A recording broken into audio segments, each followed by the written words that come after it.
So the Browns have gone through a good amount of training camp, and they've even played a preseason game. So at this point, I think a good question to ask is, well, what have we learned about the Cleveland Browns so far?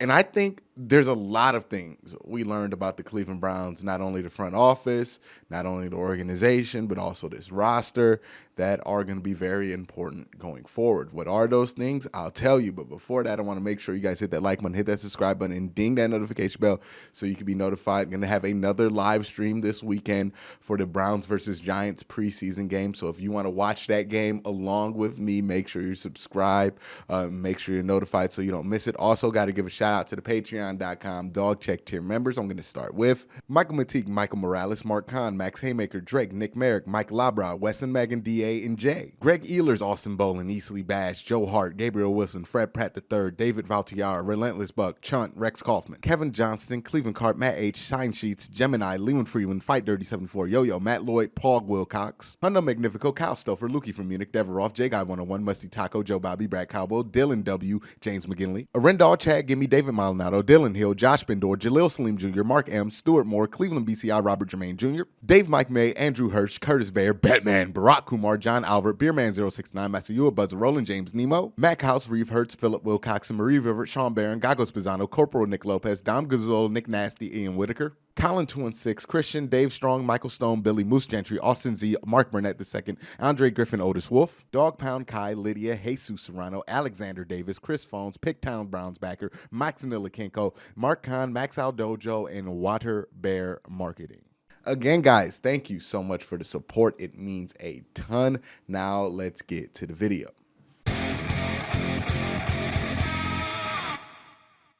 So I think it's safe to say that this is one of the most anticipated seasons the Cleveland Browns have had in quite a while. You can say 2019 was up there, but 2019 was following like 7-9-1 and 7-8-1. This year we're following 11-5, a playoff win with a legitimate hope that this team's going to be really, really good, like championship contender good. They have the possibility to be that. They have the potential at least. When that is the case, we're going to look at things like training camp and the preseason with a magnification glass, and we're going to try to see every little detail and try to read into every little detail that you can. And I think there are a lot of interesting little details that we can point out.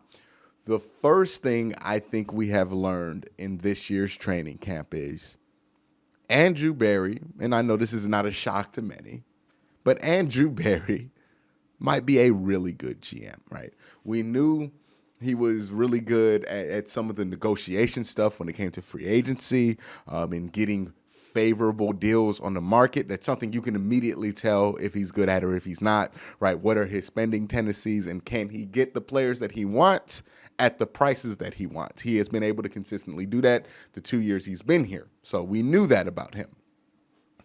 What was up in the air about Andrew Berry was the drafting, right? That was the one thing we were worried about going from John Dorsey to Andrew Berry. Because say what you want about John Dorsey, we knew he could draft, right? A lot of the most important players on this team are John Dorsey draft picks. It's not a coincidence. We know John Dorsey can draft well, but there are other things that John Dorsey just didn't do well, like selecting a coach, building an offensive line, doing some of the small things in between there that he really struggled at that ended up costing him the job. Obviously, the Freddie Kitchens thing above everything else cost John Dorsey his job.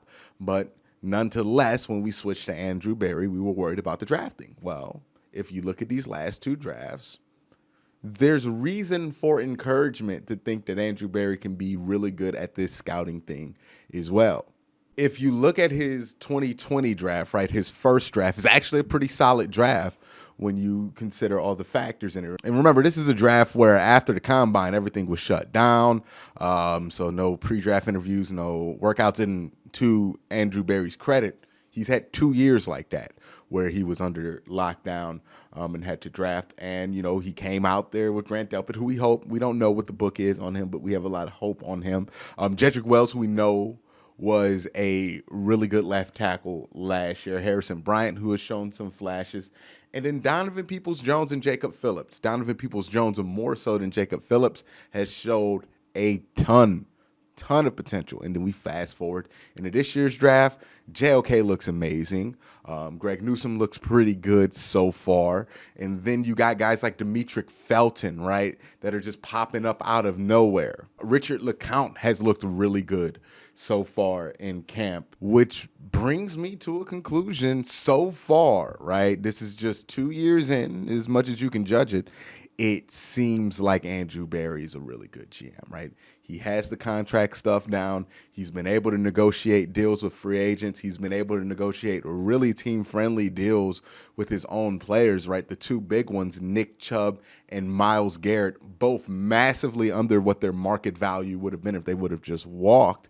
It remains to be seen what Baker Mayfield's deal is going to be, but he's done such a good job with everybody else's deal that it doesn't matter what Baker Mayfield's deal is going to be as much as it would have if he wasn't able to get Myles Garrett at that $25 million, if he wasn't able to get Nick Chubb at 12. Like, these are the things that kind of allow you to have some flexibility as a GM that he's very good at, and we've known he's very good at. And if you add in that he's a good drafter, a good evaluator of young talent, that has the makings of a really good GM. And we know having a really good GM gives you a lot of slack in a lot of other areas, and it allows your team to be good for a very long time.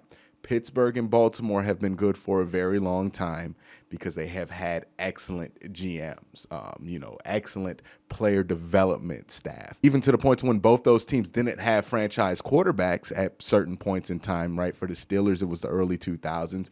And for the Ravens, it was probably that period where Joe Flacco aged out. So about 2014 to about 2018, they were still able to put together good teams, and even when they didn't, they were drafting so good that they came back stronger than ever, and that's specifically the case with the Baltimore Ravens. So we know how good a good GM is going to be, and what I've learned so far by watching camp is that it seems like Andrew Berry has done a good job, especially in the late end of these drafts, stacking this team with reliable good talent, and I think that's something to watch. The next thing that we have learned about the Cleveland Browns throughout training camp is, JOK, boy, he is as advertised. He looks like he did on tape.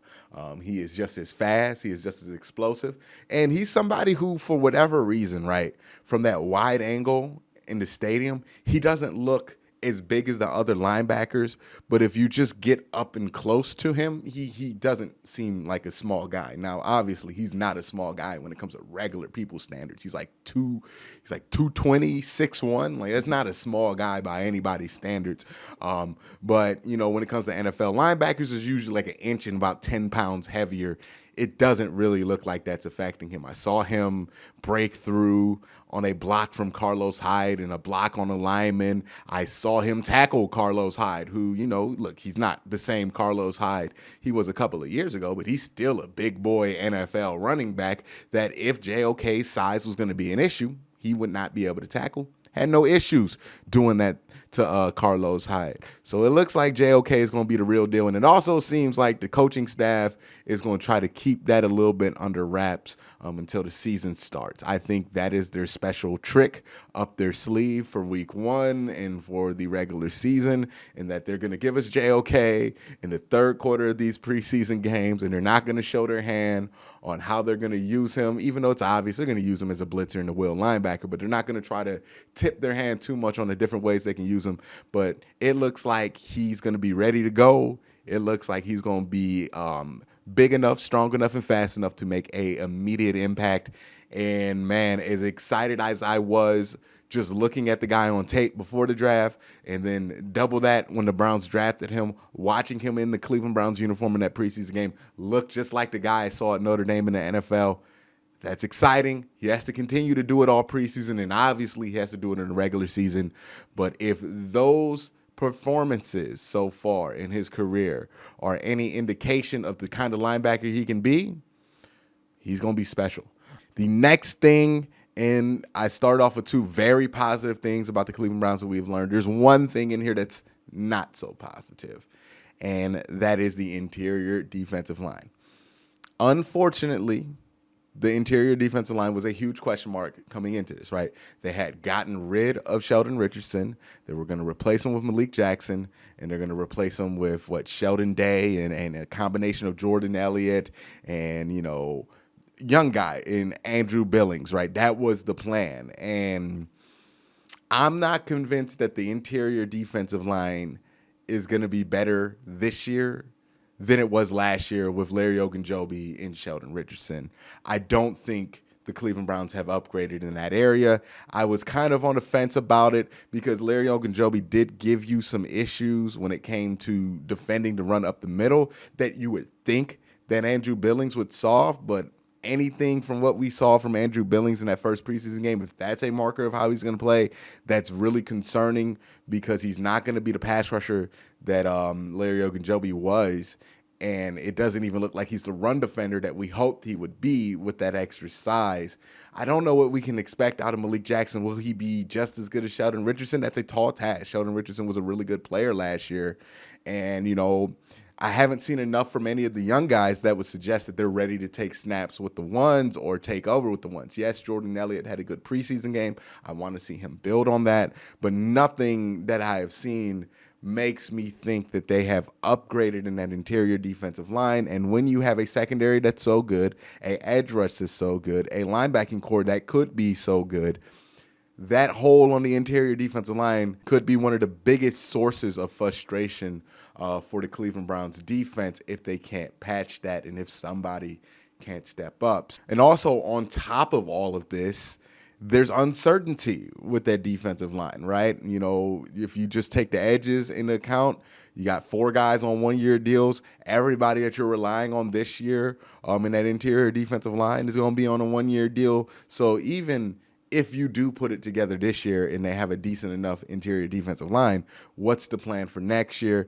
That's going to be a huge question mark for this team going forward. And that's something they do have to figure out and answer, not only for this year, but for the long term, because if Jordan Elliott's not going to be ready to be the guy, if Tommy Togiai doesn't end up being the guy, I think he'll be decent. I think he'll be a good enough player to fit in the rotation.